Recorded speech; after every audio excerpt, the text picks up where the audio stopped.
Well, ladies and gentlemen, we made it to the end of another year, and what a year it has been, am I right? Twitter became X, Microsoft finalized their latest deal to own, all of gaming, and like a million other bigger things happened in the world. I hope it's been a good one for you. As for me, it's been quite a busy year between graduating college, being a freaking adult, and posting content to all you wonderful people. And finally getting the channel to 1,000 subs. Thanks for that, by the way. Oh, and also, I got married this year to the greatest person ever. Pretty big gamer moment, if I do say so myself. Speaking of big gamer moments, it has been a wild year for gaming, hasn't it? It feels like we didn't go a single week without a new Game of the Year contender dropping. So in honor of that, I wanted to discuss and rank every single game I played in 2023 because yes, I did catalog them all. I finished about 13 games and played about 24 others. I timestamped them all below, so feel free to skip around to whatever game interests you. But this video is going to be a long one, so let's stop stalling and get into every single game I played in 2023, starting from all the way back in January. Cue the music.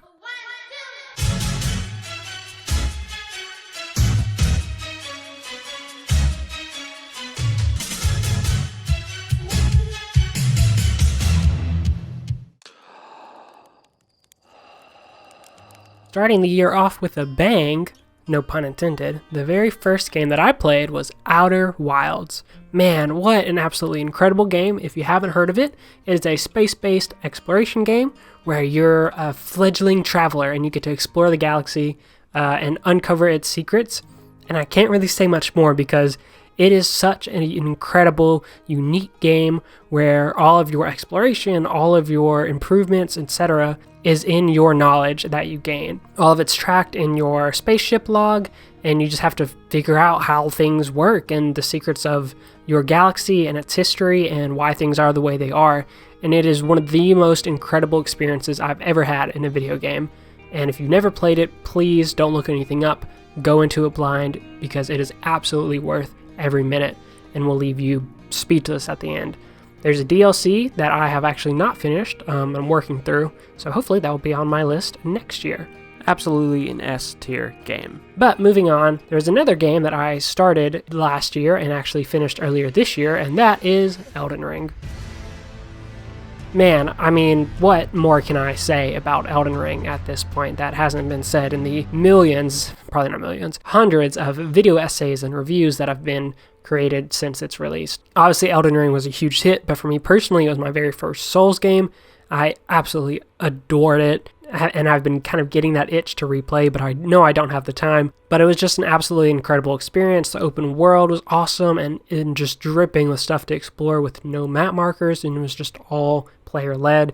Obviously, the combat was incredible and very fun to learn, especially being my first Souls game. It was a challenge, obviously, but I loved being able to play it and kind of be a part of that community, even though I started well after its release. Obviously, S tier, not even a question. Next up on the list is a game I started actually at release, which was kind of unfortunate because it was Jedi Survivor, and I played on PC, and if you don't know, the PC performance, well, performance in general for the Jedi Survivor was, / I think still is, pretty bad. It's not great. But the game itself, the story, was awesome. It was so good. There were so many improvements in the combat, in characters, and all the side activities and ways you could build up your own little area in the world. And it was such an improvement on nearly every level except for the graphics, unfortunately, because I actually replayed the first game a little before this one came out, and on PC the first game looked way better. But the game as a whole, very good. If you haven't played and you like Star Wars, especially if you have played Jedi Fallen Order, definitely worth your time. It's got a huge open world with lots of different planets and all the things, a lot more to explore this time around. And it was so fun, very excited for the third one whenever that comes out. Even with all the issues, I really enjoyed the story, so I'm going to put it in A tier. Alright, so the next two games I played were both Breath of the Wild and Tears of the Kingdom. We're going to kind of do these in conjunction because, well, they're very similar in a lot of ways, obviously. But I never played Breath of the Wild. Tears of the Kingdom was coming out, I guess it came out in June. I don't really remember. So I decided to play Breath of the Wild first and then go straight into Tears of the Kingdom, particularly because it was like a month before I was getting married that Tears of the Kingdom came out. And so I really wanted to be able to finish that and get through it and enjoy my time with that before I got married and was extra busy with wedding things, right? Similar to Elden Ring, what more can I say about these two games?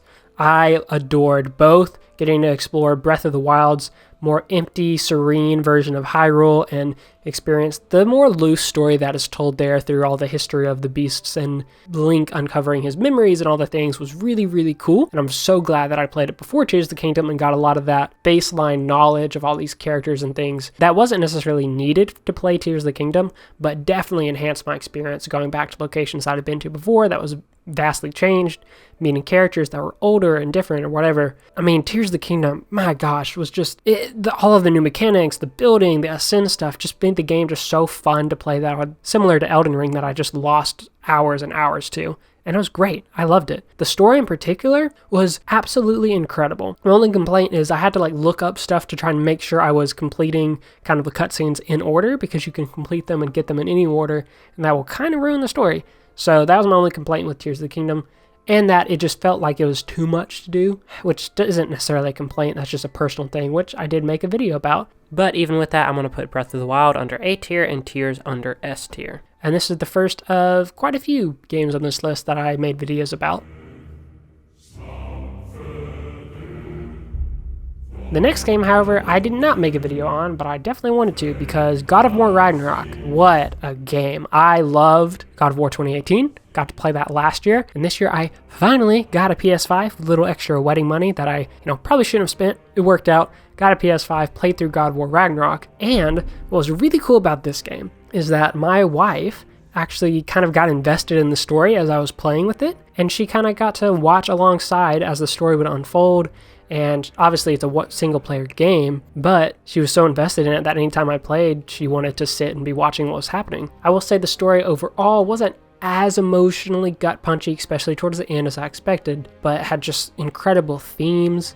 It was incredible seeing the growth of both Atreus and Kratos from just the previous game, plus just a full wrap-up for Kratos and Atreus, and a perfect ending to this father and son story. Definitely goes under A tier. Alright, so Bullets Per Minute is a game I technically haven't beaten, but putting it on here because I've gotten close, and it's a roguelite. Those can kind of be done whenever. It's a roguelite FPS rhythm game, which is like a combination of all of the things I love, especially the rhythm part. And then let me tell you, it's incredible. Once you get into a rhythm with the game, it takes a minute to get used to, where you're having to jump and you're having to shoot and dodge and reload all on the beat, and it takes a while to get used to. Once you do, it's an incredible game, and it's just very kind of relaxing to a point. I just played that game kind of in between all these big heavy hitters every once in a while, and it was a good relaxing thing from all these big story games, and just cool metal heavy music to kind of vibe out to and shoot and dodge and dash all in sync to. Definitely goes under A tier. So The Last of Us Part 1 is a game I've actually technically not finished, but I'm putting it in to finish the show, and that's why I wanted to play the game to kind of experience the original side of things. But I just wanted to see the cutscenes, and the gameplay itself just, in my opinion, does not hold up great. It's kind of clunky, and obviously I know that's the point to some degree as you're playing as Joel, but it just wasn't fun. And I wasn't having fun, and so I watched most of the rest of the cutscenes on YouTube to kind of get that experience, even though I'd already experienced the story in the HBO show, which is phenomenal, and I did make a video on. But if you haven't seen the show or played the game, I would personally recommend watching the show or giving that a shot if you're not sure if you'd be interested. One, it's a little easier to get into, and two, it's going to be cheaper on your end. But either way, both is a great experience. I just personally preferred the show. And like I mentioned, the gunplay just wasn't really clicking with me, and I wasn't really having a good time with it, so I just kind of dropped the game. And because of that, I'm going to put it under B tier. Even though the story is incredible, I just didn't really click with the game itself. But something I was definitely having a good time with was Cyberpunk 2077 Phantom Liberty. I do not have enough time to talk about Phantom Liberty in this video, unfortunately. However, I'm going to try my best, because man, was this expansion absolutely incredible by itself, and plus the 2.0 update that CDPR released with it, just an incredible overhaul to a game that I love dearly, and got so many people back into the game, and people into the game for the first time, that just made me really happy, because Cyberpunk is a game, obviously, that launched terribly. But what was there at the core was really good. It had incredibly well-written characters, had really fun gameplay, and all of that is expanded on in Phantom Liberty, and with the 2.0 update, a lot of the combat in particular was just fleshed out a lot more, a lot of the RPG elements. I made a whole video on this as well, not the expansion, but on the 2.0 update. But on the expansion itself, it was just an absolutely thrilling spy adventure, and the ending, at least the ending that I got, because there's a couple different endings, was just so sad, even though I got one of the better ones, and it was incredible. And I'm so sad that there's no more new content being released for this, but I cannot wait to explore more of either this world or a different sort of Night City vibe that CDPR creates in the Cyberpunk 2077 2 or whatever it ends up being called. But this game holds a special place for me, so I loved it. If you were one of the ones who did not give Cyberpunk a chance to begin, now is absolutely the time. I think they actually just released like a Ultimate Edition or something that has the game and the expansion for like less than buying it separately or something. I don't know. Definitely check it out. Absolute S tier experience. No surprise there. If you're more into indie games, there's an indie game I played a little after Phantom Liberty and the gaping hole it left in my heart called Gris that simultaneously filled it and left an even more emotional hole in my heart.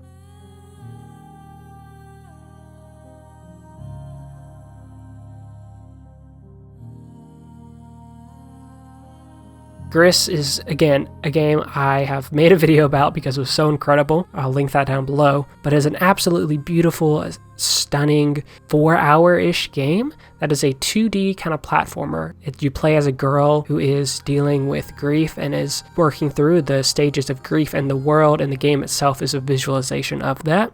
And it's one of the most beautiful and profound experiences I've played, and the game is all musically and visually driven. It's absolutely a treat to play. It's like $10 on Steam. And if you want to hear more of my thoughts on this game and then just comfort games as a whole, be sure to check out the video popping up now or down below, whichever one it ends up being. Another S tier, again, no surprise. So the next game I played technically wasn't new to me, but it was new enough that I'm putting it on here. I replayed Spider-Man Remastered on PC in preparation for Spider-Man 2, and just because I wanted to play it, I actually did more than play it. I have 99% Steam achievements. The only two I'm missing are New Game Plus playthrough and a playthrough on the Ultimate difficulty, which I'm going to do at the same time at some point in the future. I was planning on doing it post Spider-Man 2, but we'll get to that in a minute because I really didn't enjoy Spider-Man 2. But Spider-Man Remastered absolutely holds up, and I actually enjoy the story more than the sequel that just released. But speaking of Spider-Man 2, like I said, I didn't really enjoy Spider-Man 2 as much as I thought I would, but I did play it directly after Spider-Man Remastered, so maybe I was just a little burnt out on being Spider-Man, which is something I never thought I would actually say, but I think definitely played a part. In addition, the story just wasn't as good as a whole, and some of the Venom stuff towards the end got a little over the top for my preferences. But I know a lot of people really loved it. The combat and traversal in particular, I will say, is just so much more fun and fluid and satisfying. They took a lot of what they worked on in Miles Morales and made it even bigger and better here, so that was really cool to see. I'm interested to see where the third game goes for sure. Personally, Spider-Man Remastered is definitely an S tier, and Spider-Man 2 is an A tier for me, but let me know if you disagree or agree. The next game I played is one I've kind of been playing over the last couple months with a friend because it's a co-op only game, and that is A Way Out. And guys, this game has been on my radar for a bit, and it was one that I knew had won a lot of awards the year it came out. And as my friend and I were going through this game, I was like, oh, this is really good. Like, it's fun, and the story's interesting, and the way it makes you work together in order to progress anything is really, really well done, even more than I think It Takes Two, which released, I think, 2 years ago. The way you have to work together with your partner is pivotal to actually succeeding in a lot of instances. But what really solidified how great this game is the last act just like turns on its head, dude. And my friend and I both were like freaking out over some of the plot twists and developments that happened in the last 30 minutes or so of the game. And that totally makes sense and put in new perspectives a lot of what you've been through as players. And it was very, very, very well done, and I would highly recommend this game if you have anyone to play it with. An absolute S tier experience. And it was absolutely a journey to go through with my friend. And speaking of journeys, Journey is yet another game that I played this year that had been on my backlog forever. And that was one of my goals going into this year, and kind of the goal of doing this video at the end to kind of see what part of my backlog I'd gotten through. Obviously not much on the whole, but I did make some accomplishments, and this was one of them. And this game was absolutely incredible. I know I've said that for a lot of these games, but it's true. I made a whole video about this one as well if you want to hear my full thoughts. But it is, again, an artistic masterpiece like Gris, with a silent protagonist that is really moved and pushed forward by its art and its music. But unlike Gris, this is kind of multiplayer. The way it's implemented in this game is unlike anything I've ever played. And if you want to, like I said, if you want to hear more about that, I'll put my link down below. But one of the cool things about this game is how limited your interaction with other people are. But in that limitation, your connection with them is even more impactful than if you could interact with them in any other way, which is an incredible design choice. And again, more on that in the video. I originally put this in A tier, but it definitely deserves to be an S. Alright, so at the time of recording, I have not finished Baldur's Gate 3, and it's on my finished list because I'm hoping in a second I will go back and you'll hear future me saying, hey, you beat Baldur's Gate 3, good job. Okay, yeah, future me here. I have not beaten Baldur's Gate 3 yet. However, we're still talking about it in the finished section because it's just such an incredible game, and so I don't really care. And this is actually being recorded after it won Game of the Year and like a ton of other awards at the Game Awards, so congrats to Larry and the whole team. This game, if you haven't played it and if you're wondering about what the hype is about, it's so hard to explain in like the minute or so I have in this video, but I will try my best. Baldur's Gate 3 is a D&D game come to life. It's incredible in every aspect, from every single decision you make having real world consequences and different outcomes. And like, when I say every decision, I mean every single decision, to decisions having your dice rolls like you would in a D&D game, to such an incredible world, incredibly well written characters and backstories, and it's insane. If I replay through the game, which I probably will at some point, it will be drastically different than this playthrough I'm currently in right now. I know for a fact that there are members that you could add to your party that I hadn't even met, that I accidentally killed, that accidentally got killed, and I wasn't sure if I would like it because I don't like the combat. Honestly, I still don't really like the combat, and I'm really bad at it. It's not my favorite thing in the world, but I tolerate it, and it makes me feel really cool sometimes, and it makes me feel really stupid sometimes when I die really quickly. But that aside, I still have absolutely adored this game and this world, and it's been a journey, and all the characters are incredible, and I cannot wait to finish it. I just have a lot of fights left, so I've been putting it off. Baldur's Gate 3 is, of course, an S tier, but I think I actually forgot to rank it in tier list, so just pretend it's there. That is every single game that I finished, more or less, in 2023. Now moving on to, we're going to do a little rapid fire round here of all the games that I did not finish, I started, and my very, very brief thoughts on those because I don't want this video to be insanely long. Now, I actually did rank these. I'm not going to reveal at the end of every talking segment, but I'll reveal at the very end of the video my full and final tier list. So be sure to stick around for that. Moving on to games that I started and did not finish. We're going to go really fast here. First on the list is Dark Souls 1. Really, I did enjoy it. It's just really old and really clunky to play. I played Dark Souls Remastered, okay? It's just really hard to remaster. It's just a really old game, and it's really clunky to the point that it was, it's like impeding combat, honestly. I'll get to it maybe eventually, but it was not for me at the time. Then I moved on to Dark Souls 3, and I've actually been playing it more recently, and I am maybe like a third of the way through the game, I think. I'm not entirely sure. It's been really fun. I really enjoy it. It plays a lot more smoothly than Dark Souls 1. It feels a bit more like Elden Ring in that aspect, and I really, really just enjoy it, and I'm looking forward to finishing it. Another game I'm looking forward to finishing is Hi-Fi Rush, and I know it's a short game. If you don't know what this is, it's like a rhythm-based, combat, awesome, incredible game. I know that's a great description, okay, sue me. But it came out on Xbox Game Pass like a year ago, actually, I think. Because I think it was announced at the Game Awards last year, and like Shadow dropped like the day after, I'm fairly certain. And I really love it. I love rhythm games, and it's such a pretty crazy like art style and like very comic booky and very fun. I just like forgot about it and didn't finish it, so I'll get to it eventually. Another game I will actually probably not get to eventually is Starfield. Oh boy, okay. Yeah, Starfield, I know people enjoy it, and I'm so glad that those people enjoy it. I'm not one of those people. This game looks gorgeous, I will give it that. and the gunplay actually feels really fun. I really liked the gunplay. I was not expecting it to be great, but as a lot of you know, Starfield is not great in most aspects. Exploration is kind of non-existent. It's just so dated feeling, like you're loading into everywhere you go, basically. Having a load screen to get from the lower level to the top level of your ship. Yeah, all these things added up. I played for like maybe 4 hours, and I just said I couldn't. Like, I was excited for this game. I even pre-ordered the Xbox Game Pass thing, so it was like $30 or whatever. And I just couldn't do it. And I don't know if I'll ever get back to it. And in the light of that disappointment, I actually decided to pick up Skyrim. I haven't been playing too much of it lately, but I really did enjoy what I played. I only played maybe 3 hours, but I was playing on like a modded save. I made a whole video about that. Even in Skyrim, you don't have to load into as many places as you did in Starfield. So it felt a lot better to play. I love the medieval aspect a lot. So, and I didn't have a certain reason I put it down. I just bounce around to games way too much. I have a problem, and that problem is no more evident in the next 3 games that I very quickly bounced around in and enjoyed my time in all of them. And by time I mean like a couple hours. First up is Final Fantasy 13. I know this one has a lot of mixed reviews and mixed feelings in the community, but I like the couple, maybe like 2 hours I played of it. It's obviously very linear and very different than most FF games. I really enjoyed it. It was cool. Combat's fun. And then I was like, oh, that was fun. Let me go play Final Fantasy 15 some couple hours. I got Final Fantasy 15 maybe a year or 2 ago, and I really enjoyed it like a lot. I like the Royal Edition. I don't know. Something didn't click for me at the time, even though I did enjoy it. So I put it down. This time around, I got further.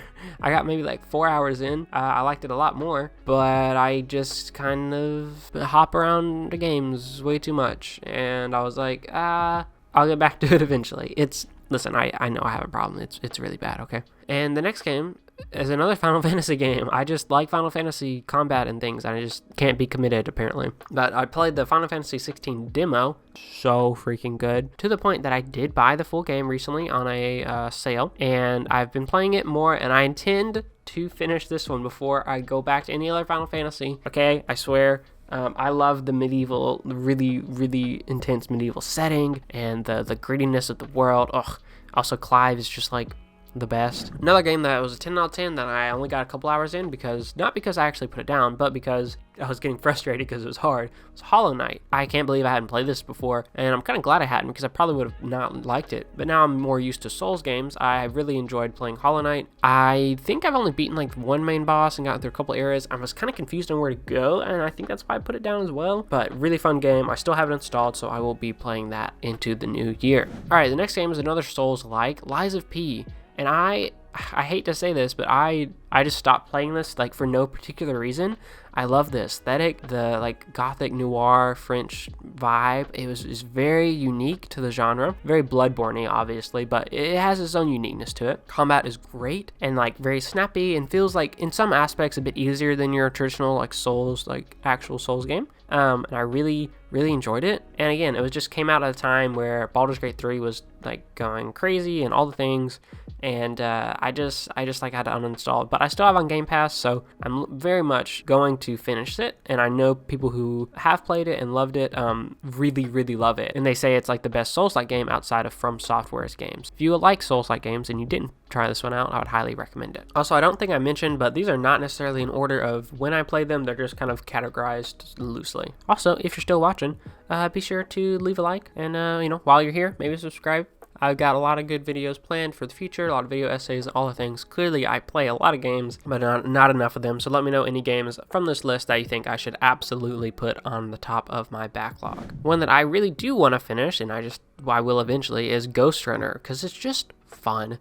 It's actually very difficult as well, because you basically just get one shot, but it's a kind of parkour, movement-based, first-person, not shooter, but first-person kind of melee game. You're this cybernetic robot sort of thing with a katana. Combine the difficulty of Dark Souls with the movement of Titanfall 2 in a cyberpunk setting, and which is like the greatest thing ever, and I really liked it. Okay, next one I really need to finish, but I also like part of me just really doesn't want to, because it's the Outer Wilds DLC, Echoes of the Eye. And as some of you know, I love Outer Wilds. It is the greatest game of all time, hands down, and if you haven't played it, you won't understand why, but if you have played it, you will absolutely understand why and will agree. And I've heard that this DLC is also incredible, and I've gotten a good way through it. I got to a point in the DLC where, again, I have to speak non-spoilery here. I got to a point where I thought I was starting to figure out a lot of things, and then I got to a thing and I realized, oh, there was this whole other aspect of these mechanics that I had not figured out and a lot more to explore.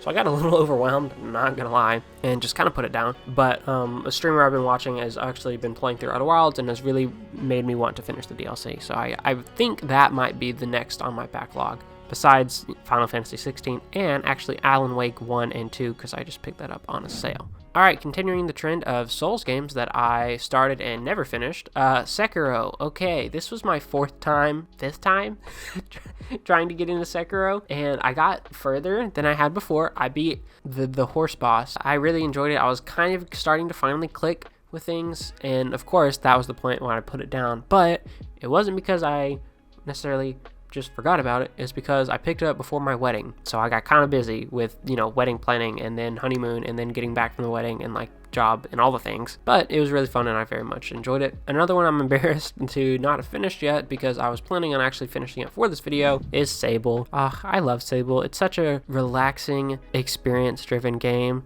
Very much in the vein of Gris, Journey, similar vibes, but much more relaxed, I would say. You play as someone who is striking out into the world for their first time and trying to just explore and experience new things and figure out what they want to do. And it is set in this just gorgeous world, and the art style is phenomenal and unlike anything I've ever seen. And I really love it, and I will finish it eventually. I've said that so many times, and I will continue saying that. So Stray is a game I picked up actually for my wife, technically, before we were married, because, you know, she loves cats, and I was like, oh, this would be a good game to get her into. And then we haven't played much more of it. Well, we'll probably finish it someday because I know she really wants to, but until then it will stay on my haven't finished backlog because I have to wait for her to finish it. Okay, the next one is not necessarily a Souls-like, but Hades is a game I freaking love, and I don't know if I will ever beat because I'm like genuinely bad at it. I have gotten all the way to the bosses in Elysium, the Minotaur and the other dude, and I cannot get past that. Like, I have been stuck at those stupid bosses forever. I don't know if I'm gonna ever beat the game. I have gotten close to beating those two bosses, but I also know that's not the final boss. So I don't know. If anyone has any tips for me for Hades, please let me know, because I really genuinely adore the environment, all the Greek mythology and all the things, and I really want to finish it, but I don't know if I can.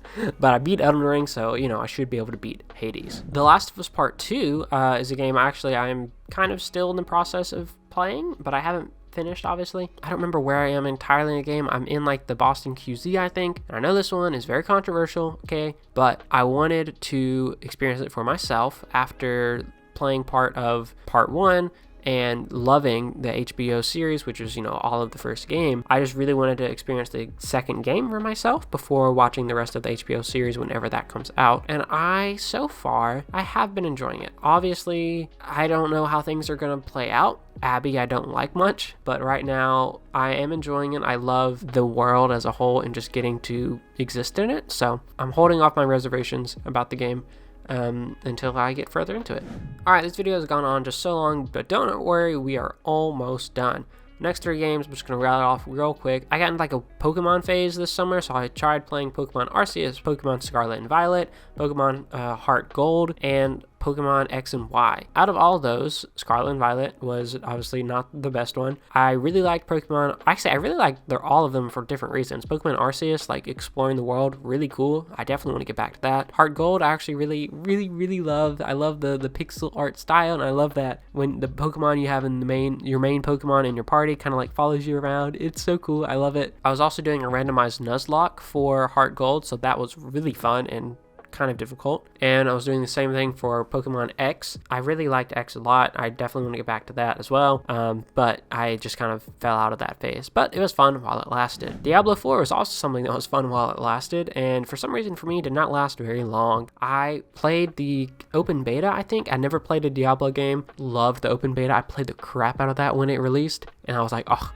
I'm pre-ordering pre-ordered like the massive big boy version of the game, and played a lot of it on release, and then just kind of dropped it. I didn't get very far, but I really want to get back into it. But I need to finish Baldur's Gate 3 first, because the isometric style, I can really only be playing one game like that at a time. But Diablo 4 was and is really good, and really good as a starter into the series if you've never played anything like it before. And the fact that the story was one of the best in the series, that also helped me a lot, because as we all know, I love stories. I'll definitely get back into Diablo 4 soon, especially with some of the new season stuff. Alright, we only have like 2 games up on the list, but I have a confession to make.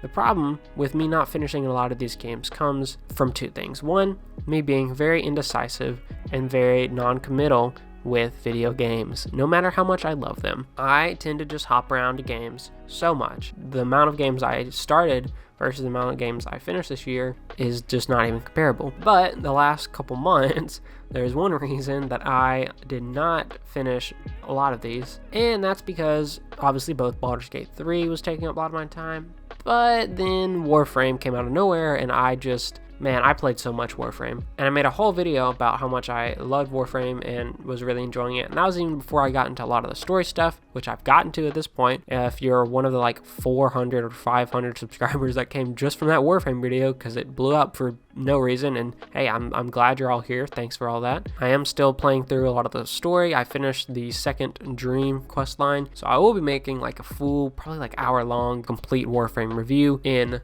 I don't know, or probably late January at some point, whenever I get to all of the stuff. But they just released a new DLC, so I got to play through that as well. It's great. I'm loving it. McDonald's, don't sue me. If you want to hear more of my thoughts on WARFRAME, go check out that video, because it is also now like by far the most viewed video on my channel, and probably will be for a while. And the last 2 games on this list were 2 that I was actually planning on finishing, and that WARFRAME got in the way of. Those being Resident Evil 4 Remake and Nier Automata. When I do finish both of these games, I think I will be making videos on both of them. For RE4, because I have never played a Resident Evil game, I don't really like horror games, but I really had enjoyed my time with this one, and I got pretty far, if I do say so myself, I think. But I rescued Ashley, and I think that was the last thing I did. It has been a great introduction to the action horror genre, mostly because it does rely more on the action side of things, but not to the point of negating the horror aspect, in my opinion, because man, there are times I was very scared in this game, for sure. But I also knew that Leon could probably handle most things the game threw at him.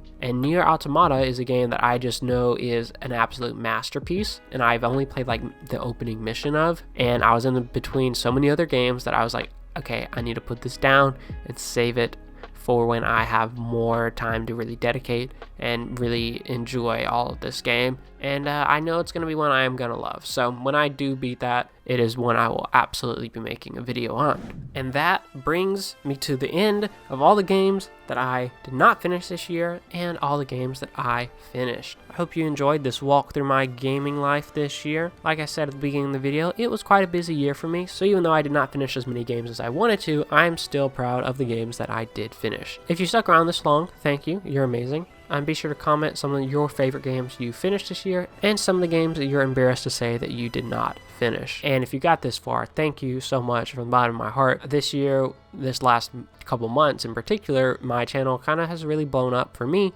between the WARFRAME video and the couple other video essays that I've released doing really well for me. So thank you so much for all of you guys' support. I really appreciate it. I really love talking about video games and the themes behind them and like why we play them. So I appreciate all of the love and support on the last couple videos, and I hope to continue making content into the new year. Hope everyone has wonderful holidays, stay safe, and I'll see you all in the next one.